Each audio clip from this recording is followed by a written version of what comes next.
Netanyahu ने राष्ट्रपति को पत्र लिखकर क्यों माफी की गुहार लगाई है? उनके खिलाफ आखिर आरोप क्या क्या हैं? और नेतन्याहू आज इस हालत में कैसे हो गए हैं कि उन्हें माफीनामा देना पड़ रहा है, उन्हें क्षमा मांगनी पड़ रही है, फॉरगिवनेस की रिक्वेस्ट करनी पड़ रही है, भीख मांगनी पड़ रही है। इजराइल के प्रधानमंत्री बेंजामिन नेतन्याहू ने अपने खिलाफ चल रहे भ्रष्टाचार के मामले में देश के राष्ट्रपति आइजैक हर्जोग से औपचारिक तौर पर माफी की दरख्वास्त की है। राष्ट्रपति कार्यालय ने कहा है कि राष्ट्रपति आइजैक हर्जोग इस असाधारण गुजारिश पर विचार करने से पहले न्याय अधिकारियों की राय लेंगे, क्योंकि इस कदम के महत्वपूर्ण परिणाम हो सकते हैं। पिछले 5 साल से नेतन्याहू 3 अलग अलग मामलों में मुकदमों का सामना कर रहे हैं। उन पर रिश्वतखोरी का मुकदमा है, धोखाधड़ी का मुकदमा है और बेंजामिन नेतन्याहू पर विश्वासघात का भी आरोप है। हालांकि नेतन्याहू खुद पर लगे आरोपों से इनकार करते रहे हैं। नेतन्याहू ने एक वीडियो संदेश में कहा कि वो चाहते थे कि कानूनी प्रक्रिया अपने निष्कर्ष तक पहुंचे, किसी सोल्यूशन तक पहुंचे, लेकिन राष्ट्रहित में ये ठीक नहीं रहेगा। वहीं इजराइल के विपक्षी दलों का क्या कहना है? इजराइल के विपक्षी दलों का कहना है कि माफी की गुहार लगाने से पहले नेतन्याहू को दोष स्वीकार करना चाहिए, मानना चाहिए कि वो विश्वासघाती हैं, मानना चाहिए कि नेतन्याहू करप्ट है।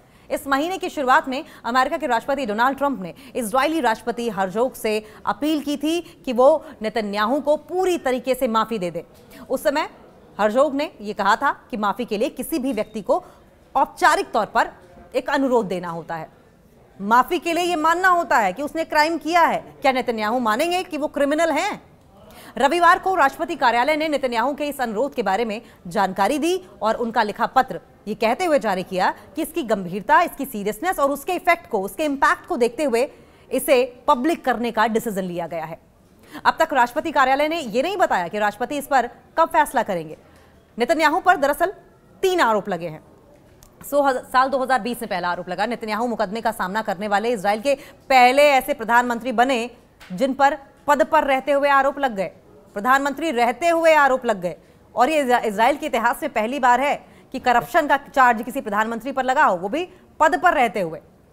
अटॉर्नी जनरल अविखाई मंडोब्लस ने फरवरी में कहा था कि वो 3 मामलों के सिलसिलों में नेतन्याहू पर मुकदमा करना चाहते हैं। अपने फैसले की जानकारी देते हुए उन्होंने कहा कि मैंने प्रधानमंत्री बेंजामिन नेतन्याहू को बताया कि उन पर 3 आरोपों के मुकदमे चलाए जाएंगे। जब कोई अटॉर्नी जनरल किसी पदस्थ प्रधानमंत्री पर भ्रष्टाचार के गंभीर मामलों में मुकदमा चलाने की बात करता है तो वो दुखद होता है। नेतन्याहू के खिलाफ चल रहे इन मामलों को केस 1000, 2000 और 3000 के नाम से जाना जाता है। ये सभी मामले लंबित थे और पिछले महीने इन तीनों पर आखिरी सुनवाई हुई। केस 1000, इस मामले में नेतन्याहू पर धोखाधड़ी करने और भरोसा तोड़ने के आरोप हैं। उन पर आरोप है कि उन्होंने अपने एक अमीर दोस्त से किसी काम के बदले कई महंगे तोहफे जैसे कि पिंक शैंपेन और सिगारें ली। नेतन्याहू का कहना है कि ये सभी तोहफे सिर्फ दोस्ती की वजह से मिले और उन्होंने तोहफों को गलत तरीके से किसी काम के बदले में नहीं लिया है। नेतन्याहू के दोस्त ने ऐसे किसी भी आरोप से इनकार किया है। केस नंबर 2000, यह मामला भी धोखाधड़ी और भरोसा तोड़ने का ही मामला है। नेतन्याहू पर आरोप है कि उन्होंने एक प्रमुख अखबार के प्रकाशक को अपनी पार्टी की बेहतरीन कवरेज और अपनी कॉम्पिटिटिव पार्टी को कमजोर करने के लिए एक डील पर मंजूरी दी थी। और इस मामले में भी नेतन्याहू और अखबार के जो पब्लिशर थे और पब्लिशर ने आरोपों से इनकार किया है। केस 3000, तीनों मामलों में यह सबसे संगीन मामला है और इसमें नेतन्याहू पर रिश्वतखोरी का आरोप है, रिश्वत लेने का आरोप लगा है और इसके अलावा उन पर भरोसा तोड़ने, धोखाधड़ी, फॉर्जरी का भी आरोप लगा है। आरोप है कि नेतन्याहू ने एक प्रमुख टेलीकम्युनिकेशन कंपनी के पक्ष में नियामक के फैसले को बढ़ावा दिया ताकि वो कंपनी अपनी वेबसाइट्स पर नेतन्याहू के समर्थन वाली और पॉजिटिव खबरों को जगह दे। हालांकि नेतन्याहू का कहना है कि कंपनी के पक्ष में फैसलों को एक्सपर्ट्स ने अपना समर्थन दिया था, वही कंपनी ने किसी भी तरह के अनुचित कदम के आरोपों से इनकार किया है। नेतन्याहू ने क्या कहा इस पर? बेंजामिन नेतन्याहू ने इन सभी आरोपों को राजनीतिक साजिश करार दिया है और अपने खिलाफ मुकदमों को अपने राजनीतिक विरोधियों द्वारा निशाना बनाने की कोशिश बताया। संडे को एक स्टेटमेंट जारी किया गया था और एक स्टेटमेंट उन्होंने जारी किया और दावा किया कि उनके खिलाफ चल रहे केस कमजोर हो रहे हैं। साथ ही उन्होंने कहा कि यह रिएक्शन देश को अंदर से बांटने की साजिश है। उन्होंने कहा ट्रायल का तुरंत अंत देश में तनाव कम करने और व्यापक आपसी सूझबूझ बढ़ाने में मदद करेगा, जिसकी देश को फिलहाल सख्त जरूरत है और जरूरत हो भी क्यों ना। नेतन्याहू चारों तरफ से वॉर फ्रंट से जो जूझ रहे हैं, हर तरफ तो मोर्चा खोल रखा है उन्होंने लड़ाई का। नेतन्याहू का कहना है कि उनसे सप्ताह में 3 बार अदालत में पेश होने की मांग की जा रही है, जो कि असंभव है, इम्पॉसिबल है। उनका कहना है कि इन मामलों में माफी देश के खिलाफ खतरों से निपटने में और राष्ट्रीय एकता के हित में मौकों को साधने में मदद करेगी। अब इस पर विपक्ष का क्या कहना है? लेकिन विपक्ष का आरोप है कि नेतन्याहू अपने निजी फायदे को राष्ट्र हित के तौर पर पेश कर रहे हैं। विपक्ष के नेता येर लेपिड ने कहा है कि नेतन्याहू को माफी तभी मिल सकती है जब नेतन्याहू दोष को स्वीकार कर लें, पछतावा जताएं और तुरंत राजनीति छोड़ दें। वामपंथी नेता और इजरायली सेना के पूर्व डिप्टी कमांडर यार गोलान ने कहा है कि माफी वही मांगते हैं जो दोषी होते हैं। तो क्या बिन्यामिन नेतन्याहू अपना गुनाह कबूल करते हैं? अब इजराइल का कानून क्या कहता है इस पर? इजराइल के बुनियादी कानून के अनुसार देश के राष्ट्रपति के पास व्यक्ति की सजा माफ करने, कम करने या उसे बदलने की शक्ति होती है। हालांकि देश का सुप्रीम कोर्ट पहले ये कह चुका है कि राष्ट्रपति जनहित या बेहद विशेष परिस्थितियों में दोष सिद्ध होने से पहले भी किसी व्यक्ति को माफी दे सकते हैं। नेतन्याहू की लिकुड पार्टी, उनके समर्थक इन मामलों में उनकी माफी का समर्थन करते हैं, लेकिन देश के एक बड़े तबके को यह लगता है कि अगर नेतन्याहू को माफी मिल जाती है तो यह देश की लोकतांत्रिक परंपरा और न्यायिक स्वतंत्रता के लिए खतरा होगा। 2023 की शुरुआत में इजराइल के लाखों लोग सड़कों पर उतरे थे। ये लोग न्याय व्यवस्था में बदलाव से जुड़े सरकार के प्रस्तावों के खिलाफ प्रदर्शन कर रहे थे। लोगों का कहना था कि न्याय व्यवस्था में प्रस्तावित सुधारों के लागू होने के बाद इजराइल की संसद के लिए सुप्रीम कोर्ट के आदेशों को पलटना आसान हो जाएगा।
प्रदर्शनकारियों ने प्रधानमंत्री बेंजामिन नेतन्याहू के प्रस्ताव बदलावों को लोकतांत्रिक व्यवस्था पर हमला बताया था, लेकिन फिर उसी साल 7 अक्टूबर को हमास के हमले और उसके बाद शुरू हुई जंग ने इजराइल के लिए स्थिति बदल दी। और इसी बीच अंतर्राष्ट्रीय आपराधिक न्यायालय यानी कि आईसीसी ने पिछले साल नेतन्याहू और पूर्व रक्षा मंत्री योआव गैलेंट के खिलाफ युद्ध अपराधों के आरोप में गिरफ्तारी वारंट जारी किया।